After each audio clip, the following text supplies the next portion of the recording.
Good morning and welcome to the Core Connection. I'm Mira Rubin here with you on Enlightened World Network. And today's topic is conscious evolutions.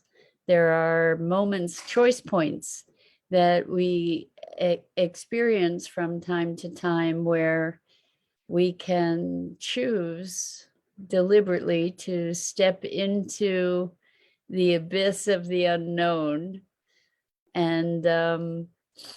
and elevate our experience of trust in the universe and in the unfolding of life. And in these moments, we're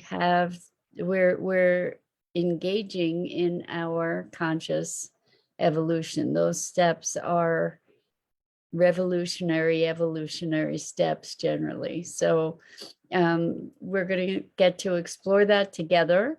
But before we get started, let's take a couple minutes to get present, and let's take a deep breath in through your nose and hold it. And imagine clean, crisp oxygen flooding into your lungs, flowing into your bloodstream, nourishing all your cells, all your organs, and bringing vital life energy to your body and being. And as you exhale, exhale any tension, stress, negativity, fatigue. And now let's take another deep breath in through your nose and hold it. This time, imagine brilliant, bright light lighting you up from the inside out, illuminating, electrifying, and energizing all your cells, your molecules, your electrons, creating a brilliant beam of light from your heart out into the world. And as you exhale, exhale any remaining tension, stress, negativity, fatigue. And now let's just gently press our palms together and very softly, softly, softly rub your fingers against your palms. Feel the tickling, feel the sensation, presence yourself to the textures, the pressure, the deliciousness of the sensation that you can experience in this remarkable physical form that enables you to experience life. Welcome, welcome, welcome. So good to be with you this morning. So good morning, Rosalind. So good to have you here with us. It was great to have you on movie night last night for the Sustainability Now movie night. Last night we aired our premiering of an interview with a woman named Susan Eyrich, who has an organization called Earthfire, and she has created something called Reconnection Ecology, which is through story, reconnecting with the essence of nature, including our own nature. And I think that this aligns really well, actually, with and she does that, by the way, through connection to animals and stories about the interface of humans and animals, very personal and often transcendent stories that allow us these kinds of conscious evolutionary steps for ourselves in our own awareness of how we be here on the planet. Good morning, Gia. Welcome. So good to have you here with us this morning. And it's Friday, so it's lovely to be completing the week with you guys. And welcome to everybody else who's joining us. It's always so enriching to be with you.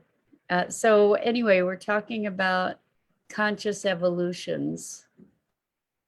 And we're always faced with choices. We may not be present to them, but in any given moment, we can choose how to react or respond. We can choose what meaning to make. We can choose how we're going to interface with the world around us. And while we're not often present, not always anyway, present to those choices, there are moments when it's really, really clear that we have a choice. We have a choice to expand and open our hearts and connect and trust the universe and its perfection in its unfolding, or we can constrict and retreat and resist. And I think that those kinds of choices actually are present more often than not. It's just that we're excuse me, I'm just tired today. So it's funny I said that way. I feel really tired today. I am not tired. That's not my beingness, but I feel tired, sleepy. Anyway, these moments that we're present to our ability to choose, um, can be really, really powerful. You know, when we realize that we're at a precipice of awareness or consciousness, or when we're at an edge of our where an edge where our historic perception is being challenged, and we get to choose whether to retreat back into that perspective or to expand and step forward into the new possibility of thinking differently, of actually shifting our core being, our core way of being, you know, to be, when we release ideas and beliefs and identities, we're making way for greater truth. I know, Rosalind, you have been talking a lot lately about separating what's true from what's illusion. And and I've had a lot of clients talk about that process as shedding. And when we are directly facing one of those moments where we get to see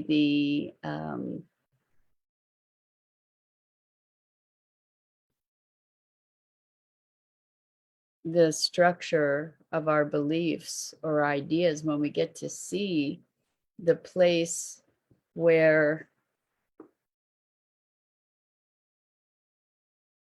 when our beliefs, when we can recognize them as constructs.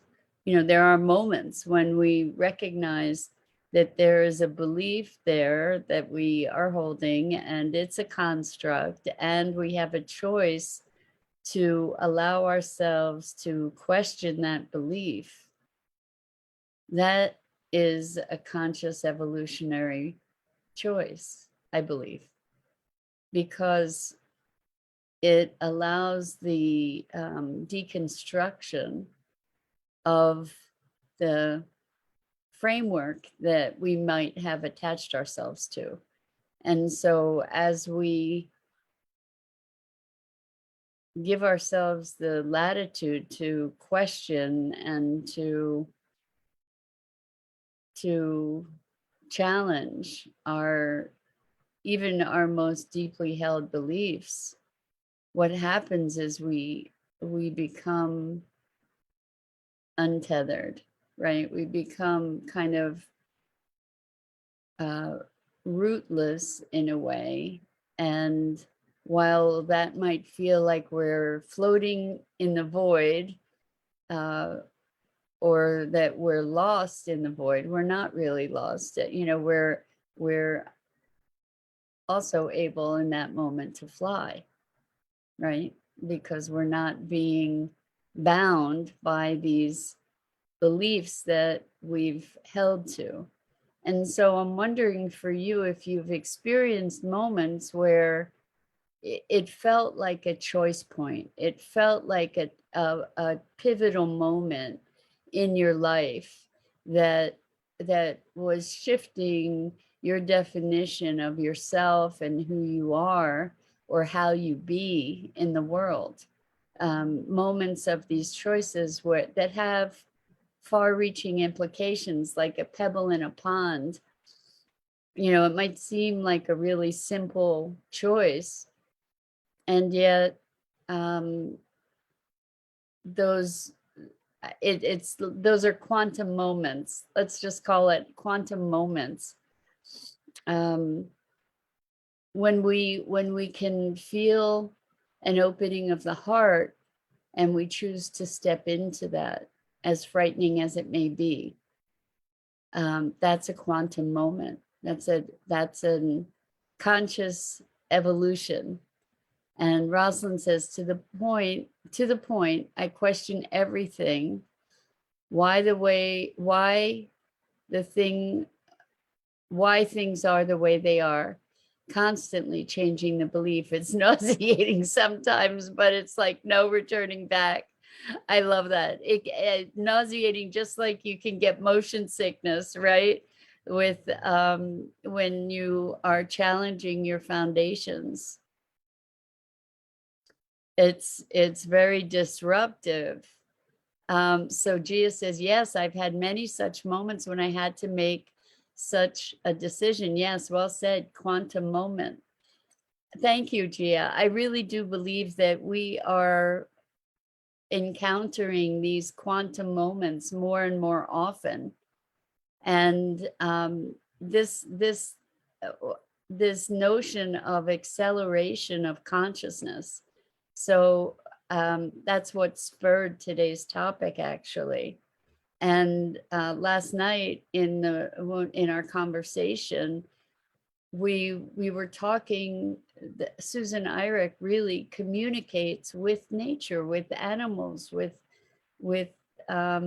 this is the theme for this week, it seems, because I was talking to you about the eco park and someone presenting to me the challenge / question of what would nature want, ask nature.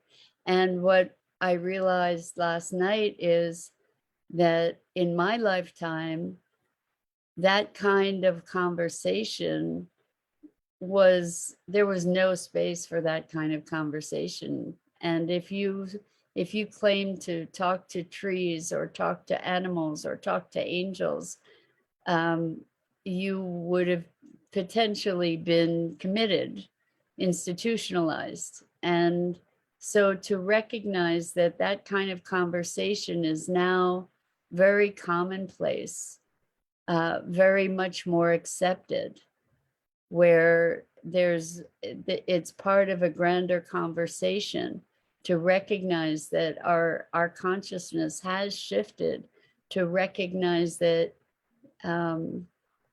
that there's greater intelligence than our human thought. It's heartening to me to see that humanity has shifted to be able to be talking about energy, to be talking about consciousness and the expansiveness available to us. So Gia said, but it looks scary, and what if thoughts, and feel scared if I go back to my old self. Any take on it, Mira? Yes, yes, yes. It is terrifying, Gia. It's terrifying because it is the unknown. And I am encouraging my clients all the time to be releasing old identities and to be stepping into the unknown and the possible. And when I confronted that the other day, I did have a moment of deep terror around what would it mean to be letting go of my dream? Who would I be?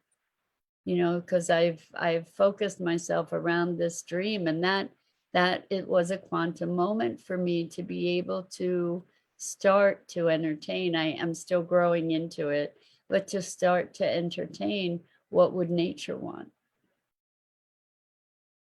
And recognizing that if I'm truly willing to engage in that question, it may mean that what nature wants has nothing to do with what my concept has been and what I've hitched my wagon to for the past 5 years. To be more in a dialogue, because that's the point of the whole thing anyway. So it meant getting my ego out of the way. And it is scary. And then the question of what if I go back to my old self? I kind of think you can't unsee something you've seen. That's what I think. So I don't think you can go back to your old self, even if you find yourself behaving in similar ways. You're not the same. There's a foundational difference that is different. You've changed. When you have a willingness, it might look like you've regressed, but maybe it's just a deeper dimension of integration that is needed to be able to come back to it. Like maybe we have a moment of epiphany, we understand something and it's too much, and then we kind of retreat, but whatever that was is still in there somewhere, and it may take years for it to resurface, but it's in there. So I don't know that that you go back to your old self. And that said, for instance, for myself, I had years and years and years of depression. And I know that lots of people who have experienced depression and gotten to the other side of it are afraid that they might go back to those depths again because it was so devastating. And I can tell you from my own experience that the fear of going back to that is worse than what might happen in terms of the emotion. That we get to, the fact is you lived through it the first time. I know you don't want to have to, nobody wants to have to experience that again. And we know that we can move through it. And we have better skills. So if the depression were to come back again, we have maybe less resistance that allows us to move through it more easily. And we have a broader perspective, having known that we've survived it once already. And so I don't think you get to go back to your old self, because it doesn't exist anymore.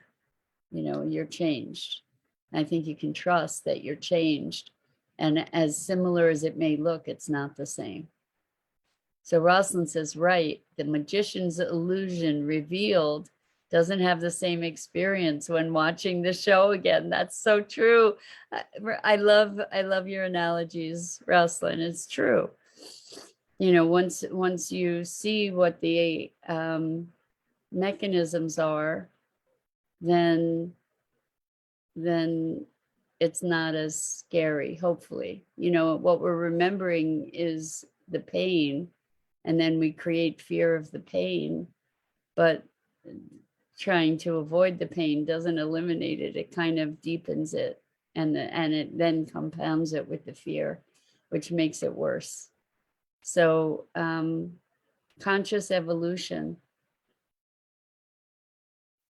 is when we make those choices that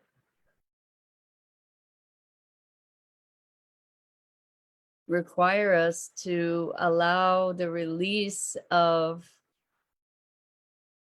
ideas of who we are or how things are. So I had another situation actually in the same context. Gia says, I'm so thankful to you, Mira, Rubin. Rosalind, you are awesome. I read your comments too. Rosalind is awesome, as are you, Gia. Thank you. It's great to, I really, your engagement here matters so much and is so deeply appreciated, really. So if you're listening and you haven't chimed in, please put in your 2 cents. It's valuable to everybody, and it forwards the conversation.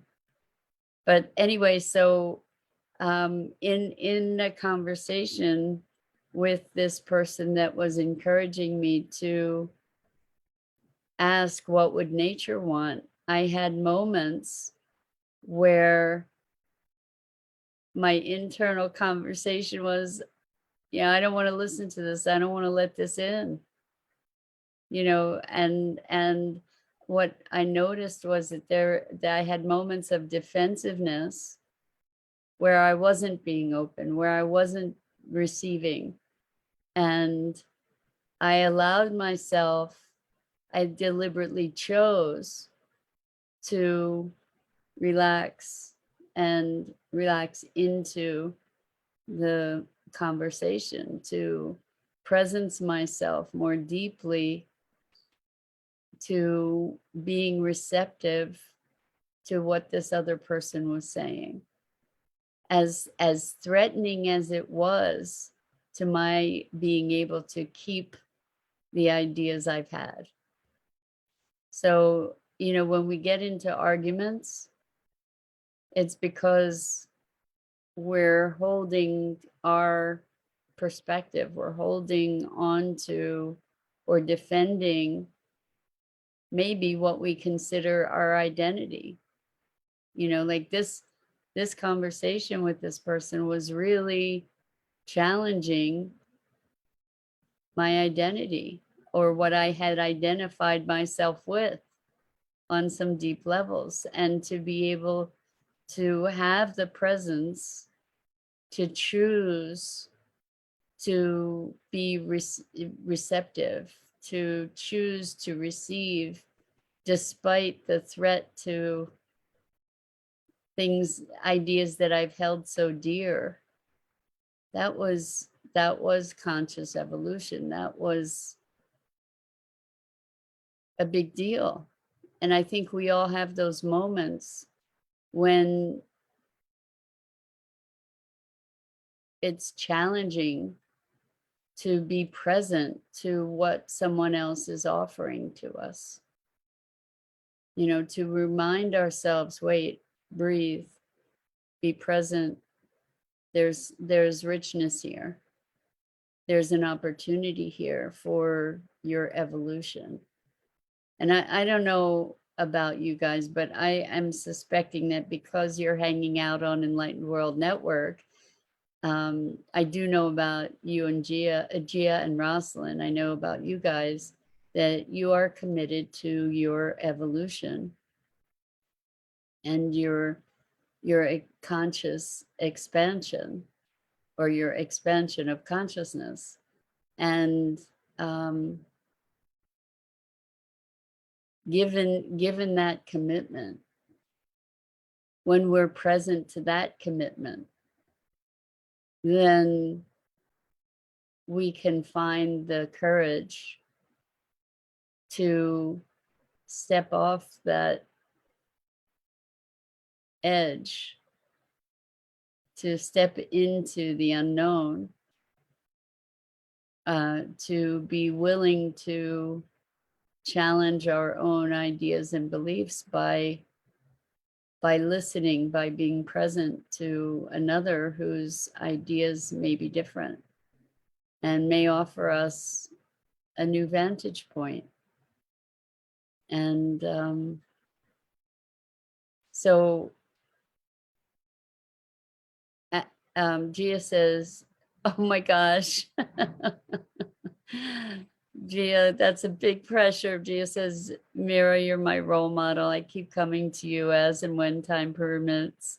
Well, I'm honored by that, and I'm also humbled, and I also would say, don't make anybody your role model. That's what I would say. Good morning, Lisa. Welcome, welcome, welcome. Because when you put people on pedestals, it makes it really hard when they fall. It makes it hard for whoever's holding them on the pedestal, and it makes it hard for the person falling off the pedestal. And we're all human beings. That's the fact of it. And we all have our strengths and our weaknesses. And so please, please, please don't make me a role model. Just be arm in arm with me. You know, we get to grow and learn together. So Rosalind says, listening to music, reading novels, watching films, and even looking at art can act as a gateway into our deepest emotions. I love Enlightened World Network and this space with y'all. I agree, Rosalind, that any stimulation, any interaction allows us to have those moments of evolutionary choice. Lisa's asking, what's today's subject? Today's subject, we're talking about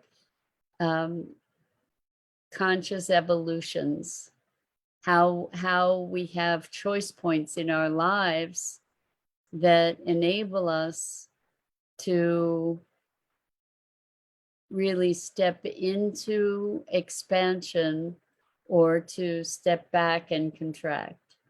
And in those moments, stepping into that expansion, stepping into trust, stepping into opening our hearts, stepping into entertaining an idea that is counter to our own in order to create understanding and connection or expand our awareness, you know, to really be present with someone where they are, despite the possibility that their ideas are antipodal, opposite of our own,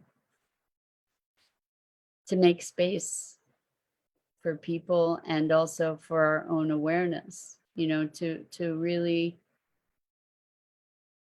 So there are some issues where we have a stand and we have our righteousness about that, myself included. And what happens when we entertain another's idea as equally valid or another perspective is that there's an unraveling and an uncertainty, and we become unrooted. And I'm having this image of the dandelion wisps flying through the air, you know, that we then can pollinate somewhere else, or you know, we can fly. And so that's how we presence ourselves to possibility. That's the choice. Those choices in those moments are life altering, consciousness altering choices, because we are then expanding our capacity for awareness. So that's what we're talking about, is conscious evolutions, and what does it look like, and what has it been like for you, and recognizing that primal fear that arises when the things, the ideas that we've held most dear are challenged. Lisa says, Lisa says, my mom called me her little dandelion picker. That's adorable, especially when we're talking about, you know, the flying away of the dandelions. That's adorable. Well, maybe we all get to be dandelion pickers. I love it. Anyway, that's it for this morning on the chime there. That's it for this morning. I'm Mira Rubin. This is the Core Connection, and I go live each weekday morning here on the Enlightened World Network Facebook page and the Enlightened World Network YouTube channel. And I invite you and encourage you to check out all the other awesome programming on Enlightened World Network, EWN One with the Earth, Enlightened World Living. And it's Friday, so I wish you a wonderful, wonderful, joyful, expansive weekend. Dido, so good to have you here with us. Good morning, good morning. Um, and thank you, and Sue, for all you do for Enlightened World Network and support, and in support of me too as part of it. I'm so grateful to you. So wishing you all, Gia, you're so welcome. Wishing you all a wonderful, wonderful weekend. And until next time, so much love.